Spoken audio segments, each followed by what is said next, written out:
So hello friends, welcome to master. এই মাত্র মুখ্যমন্ত্রীর এক বড় নির্দেশ, কৃষক বন্ধুর টাকা পেতে চালু করা হলো কৃষক আইডি।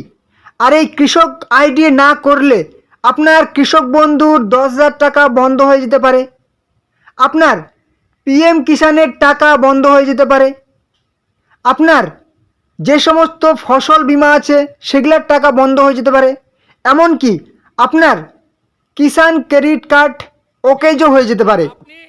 মুখ্যমন্ত্রী কিন্তু একটা বড় ঘোষণা করে দিয়েছেন, নির্দেশ দিয়ে দিয়েছেন সবাইকে করতে হবে এই কৃষক আইডি, ফার্মার আইডি। তো চলুন আজকের ভিডিওতে আমরা জেনে নেব আপনি কিভাবে এই কৃষক আইডি বানাবেন, কারা কারা এই কৃষক আইডি বানাতে পারবেন, সমস্ত ডিটেলস আজকের ভিডিওতে আমরা জেনে নেব।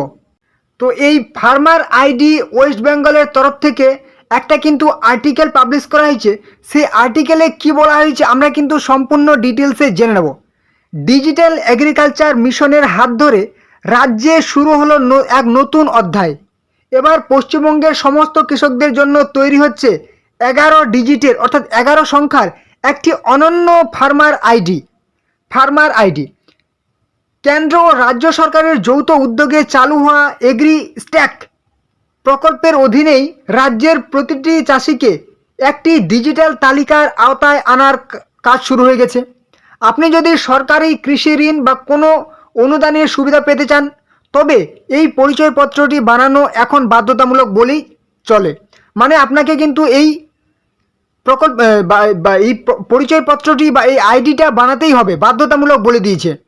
মানে আপনি যত রকম কৃষকদের সুবিধা থাকে, ঠিক যেমন 11 ডিজিটের ইউনিক আইডি তৈরির সুবিধা। কি কি সুবিধা? এই কার্ড হাতে থাকলে সরকারি কোনো কাজের জন্য আর বারবার দপ্তরে দৌড়াতে হবে না। সরকারি একটা কোনো কাজ করবেন, আপনাকে কিন্তু বারবার সেই বিডিও অফিসে কিংবা কৃষি দপ্তর অফিসে যেতে হবে না। এক নজরে দেখে নেওয়া যাক মূল সুবিধাগুলো। কি কি সুবিধা আছে চলুন এবার জেনে নেব। সবার আগে আমরা জেনে নেব সহজ কিষাণ ক্রেডিট কার্ড, ঠিক আছে, কেসিসি। ব্যাংক লোন পাওয়ার প্রক্রিয়া হবে ঝঞ্ঝাটহীন, কোনো ঝামেলা থাকবে না। কিষাণ ক্রেডিট কার্ডের এবার লোন আপনি খুব সহজে পেয়ে যাবেন। আইডি দেখালেই ব্যাংক পোর্টাল থেকে সরাসরি জমি যাচাই করে দ্রুত ঋণ মঞ্জুর করবে। একদম আপনার আইডিটা যদি দেখে নেয় ব্যাংক থেকে, কিন্তু তারপর কিন্তু একদম সরাসরি আপনাকে ঋণ দিয়ে দেবে, কোনো ঝামেলা হবে না। ঝামেলাহীন ধান বিক্রি, সরকারি ক্রয় কেন্দ্রে সিপিসি সহায়ক মূল্যে এমএসপি ফসল বিক্রির সময় আর কাগজের পাহাড় নিয়ে দীর্ঘ লাইনে দাঁড়াতে হবে না। আপনাকে সেই কাগজ নিয়ে লাইনে দাঁড়াতে হবে না। যখন আপনারা ধান বিক্রি করেন আপনি সেই কিষাণ ক্রেডিট কার্ডটা দেখাবেন, আপনার আইডিটা দেখাবেন, কাজ হয়ে যাবে। কি বলেছে? সরকারি ব্যাংকে অনুদান ডিবিটি, বীজ সার কিংবা কৃষি সরঞ্জাম কেনার ভর্তুকির টাকা সোজা জমা হবে কৃষকের লিঙ্ক করা ব্যাংক অ্যাকাউন্টে। একদম যদি আপনি সেই যে সমস্ত কৃষি যন্ত্রপাতিগুলি দেওয়া হয়, যদি আপনি সেগুলো কিনেন, বীজ কিংবা সার কিংবা কৃষি যন্ত্রপাতি, তো সেটার তো একটা ভর্তুকি ঢোকে। আপনি হয়তো প্রথমে 40,000 টাকা দিয়ে কিছু একটা কিনলেন, ঠিক আছে, তারপরে আপনার হয়তো 30,000 টাকা সেটা ভর্তুকি আপনি পেয়ে গেলেন, বা শুধুমাত্র আপনার 10,000 টাকা লাগলো। তো সেই ভর্তুকিটা সরাসরি আপনার কিন্তু ব্যাংকে এবারে ঢুকে যাবে। এছাড়াও সবথেকে গুরুত্বপূর্ণ পয়েন্ট কি বলেছে? সরকারি প্রকল্পের সুবিধা। রাজ্য সরকারের কৃষক বন্ধু একদম 10,000 টাকা, ঠিক আছে, কেন্দ্রের পিএম কিষাণ 9,000 টাকা, কিংবা বাংলার ফসল বীমা, যদি কোনো ফসলের হয়তো ক্ষতি হলো সেই ফসল বীমা বা ক্ষতির টাকা পাওয়ার ক্ষেত্রে এই আইডি অনুঘটক হিসাবে কাজ করবে। মানে একদম খুবই খুবই গুরুত্বপূর্ণ হিসাবে কিন্তু এই আইডিটা আপনার কাজ করবে।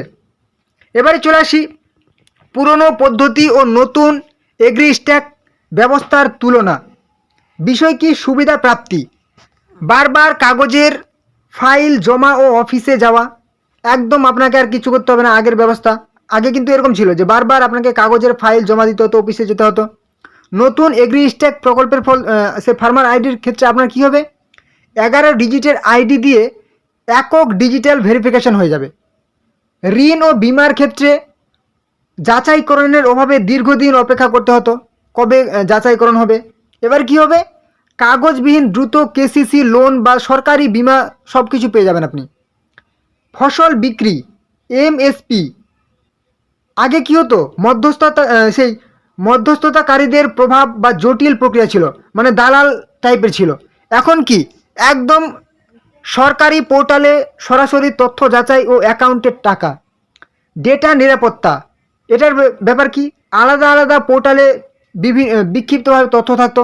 এখন কি আধার কিংবা জমির রেকর্ডের সাথে সংযুক্ত একটি কেন্দ্রীয় আইডি থাকবে এবং সেই আইডিতেই আপনার সমস্ত তথ্য কিন্তু থাকবে। তো এবারে দেখে নেব খুবই গুরুত্বপূর্ণ বিষয়, এবারে এই যে আইডিটা বানাবেন আপনার কি কি কাগজ লাগবে। আবেদনকারীর নিজের আধার কার্ড, যার জন্য এই কিষাণ বা ফার্মার আইডিটা বানাবেন তার আধার কার্ড লাগবে। আধারের সঙ্গে যুক্ত থাকা সচল মোবাইল নাম্বার কিন্তু লাগবে। ওটিপি, মানে আপনার আধার কার্ডের নাম্বারটা দিলেন, এবার আপনার আধার নাম্বারে ওটিপি যাবে মোবাইল নাম্বারে, সেই ওটিপির জন্য কিন্তু আপনার মোবাইল নাম্বারটা লাগবে, ঠিক আছে।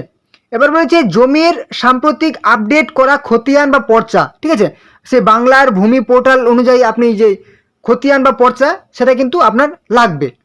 এবারে আপনি কিভাবে আবেদন করবেন, খুবই গুরুত্বপূর্ণ বিষয়, কিভাবে আবেদন করবেন।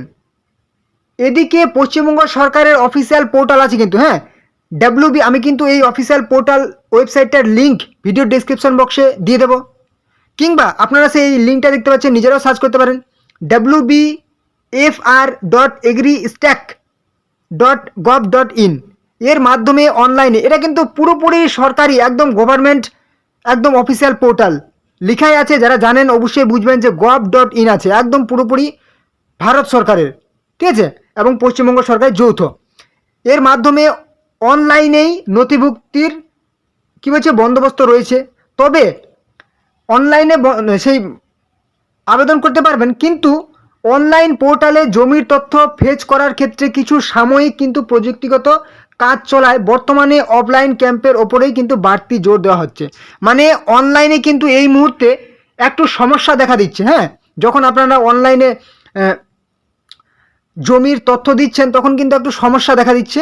তার জন্য কিন্তু আপনারা কি করবেন, অফলাইনে আপনার এলাকায় কিন্তু পঞ্চায়েত কার্যালয়ে, ঠিক আছে, আপনার এলাকায় পঞ্চায়েত কার্যালয়ে কিংবা তথ্য মিত্র কেন্দ্র সিএসসিতে কিংবা ব্লক কৃষি আধিকারিকদের এডিএ অফিসে, ঠিক আছে, দপ্তরে থেকে বিশেষ ক্যাম্পের কিন্তু আয়োজন করা হয়েছে। হ্যাঁ, আপনি খোঁজ নেবেন আপনার পঞ্চায়েত কার্যালয়ে, পঞ্চায়েত দপ্তরে কিংবা তথ্য মিত্র কেন্দ্রে সিএসসি কিংবা এডিএ অর্থাৎ, ঠিক আছে, এগ্রিকালচার ডিপার্টমেন্ট, এখানে কিন্তু ব্লক কৃষি আধিকারিকদের কিন্তু দপ্তরে কিন্তু বিশেষ ক্যাম্পের আয়োজন করা হয়েছে। সেই ক্যাম্পেই আপনি আপনার আধার কার্ড নিয়ে যাবেন, মোবাইল নম্বর অবশ্যই নিয়ে যাবেন মোবাইল, এবং জমির পর্চা বা খতিয়ানের কিন্তু একদম সরাসরি সেই ক্যাম্পে হাজির হলেই দ্রুত এবং বিনামূল্যে কিন্তু তৈরি করে দেওয়া হবে আপনার 11 ডিজিটের ফার্মার আইডি, ঠিক আছে, 11টা সংখ্যার একটা ফার্মার আইডি আপনাকে কিন্তু তৈরি করে দেওয়া হবে। এর জন্য কিন্তু আপনাকে কোথাও 1 টাকাও দিতে হবে না, হ্যাঁ, আপনার কিন্তু কোনো টাকা লাগবে না, একদম পুরোপুরি সরকারি, আপনি একদম টোটালি ফ্রি অফ কস্ট বিনামূল্যে কিন্তু এই কাজটা করতে পারবেন। তবে কৃষকদের দৈনন্দিন কাজে এই নির্দেশের প্রভাব, যেসব কৃষকের নামে নিজস্ব চাষের জমি রয়েছে তাদের প্রত্যেকের জন্যই এই আইডি কিন্তু তৈরি আবশ্যক, ঠিক আছে। এই আইডিটা কিন্তু আপনাকে বানাতেই হবে, হয় আজকে নয় কালকে। তার জন্য কিন্তু আগে আপনি বানিয়ে নেবেন, কারণ যারা যারা আগে আগে বানান, ঠিক আছে, বা যে সমস্ত কাজগুলি সরকারি প্রকল্পের কাজগুলি আগে করেন তারা কিন্তু অবশ্যই আগে সুযোগ সুবিধাটা পান। তার জন্য বলছি, ভবিষ্যতে সার বীজ কেনা থেকে শুরু করে প্রাকৃতিক দুর্যোগে, হয়তো বন্যা কিংবা খরা কিংবা হয়তো কোনো একটা কারণে, বিশেষ কারণে, প্রাকৃতিক দুর্যোগের কারণে কিন্তু ফসলের ক্ষতি হলো, সেই ক্ষতিপূরণটা আপনি কিন্তু সব ক্ষেত্রেই 11 ডিজিটের এই ইউনিক আইডিটা কিন্তু আপনার কিন্তু প্রাথমিক ভেরিফিকেশনের হিসাবে কাজ করবে। আগে আপনার সেই 11 ডিজিটের সেই সংখ্যার আইডিটা আপনার দেখবে, ঠিক আছে, তারপর কিন্তু আপনার বাকি সমস্ত তথ্য দেখবে। আর সেই আইডিটার মধ্যে কিন্তু আপনার সমস্ত তথ্য থাকবে, আপনাকে আর কিছু কাগজ দেখাতে হবে না। তাই পঞ্চায়েত বা কৃষি দপ্তরে ক্যাম্প চলাকালীনই নাম নথিভুক্ত করে নেওয়া কিন্তু বুদ্ধিমানের কাজ হবে। আপনাদেরকে বলে রাখি, আপনারা কিন্তু যত তাড়াতাড়ি সম্ভব পঞ্চায়েত কিংবা কৃষি দপ্তরে গিয়ে কিন্তু এই নাম নথিভুক্ত করে নিন, 11 ডিজিটের সেই ফার্মার আইডিটা বানিয়ে নিন, ঠিক আছে। নাহলে কিন্তু কৃষক বন্ধুর যে টাকা ঢোকার পালা, কিছুদিনের মধ্যে টাকা ঢুকবে, সেটাও কিন্তু আপনারা কিন্তু আটকে যেতে পারে, ঠিক আছে। এছাড়াও যদি আপনারা কিন্তু নিজের নিজের জেলার নাম, নিজের নিজের ব্লকের নামটা কমেন্টে জানিয়ে দেবেন যে এই মুহূর্তে কোন কোন ব্লকে শুরু হয়েছে, আমি কিন্তু অবশ্যই আপনাদেরকে কমেন্টে জানিয়ে দেওয়ার চেষ্টা করব। আপনারা নিজের নিজের ব্লকের নামটা আমাকে কিন্তু কমেন্ট বক্সে লিখে জানাবেন যে আমাদের ব্লকে কবে বা কখন এই কাজটা শুরু হবে বা ক্যাম্প কবে বসবে, আমিও কিন্তু অবশ্যই আপনাদেরকে জানিয়ে দেবো।